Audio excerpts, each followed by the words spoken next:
Through the years, I kind of, like I said, got tired of wakeboarding, so I had to reinvent myself or reinvent what wakeboarding was to me. So I did a bus tour. I'd sticker up my RV, go drive around the country, teach people to wakeboard, go put on some demos, and spend the summer doing them. After a few years of doing it, I said, okay, that's enough of that. It was a lot of hard work.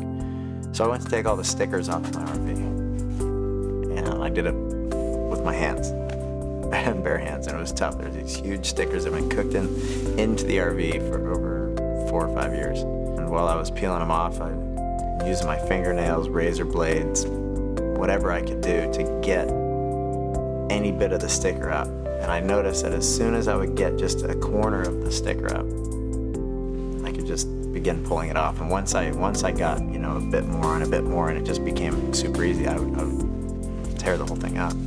And it just painted this perfect picture of how Satan works his way into our lives through the temptations of every day that are put before us.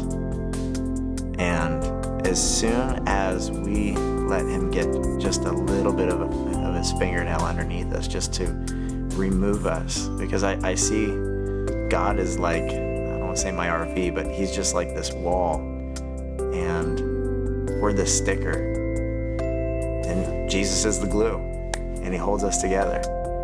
So he'll try to get a little fingernail underneath there, and it's just these little things of temptation where you're just like, okay, I can do that. I can get on the computer and look at the internet a little bit, which leads into one thing, which leads into the next thing. Porn's too easy these days, or whatever it is, anger, or a foul tongue, like whatever it may be. Like, he just wants to get one little fingernail underneath, and so he can just start that peeling away. Because as soon as you let him get in, it's so easy for him to just start peeling, and just pull you away from God. But the cool thing is that forgiveness, it's like he just takes us and he just reattaches us. He sticks us to the side of the RV and he says, let's get going.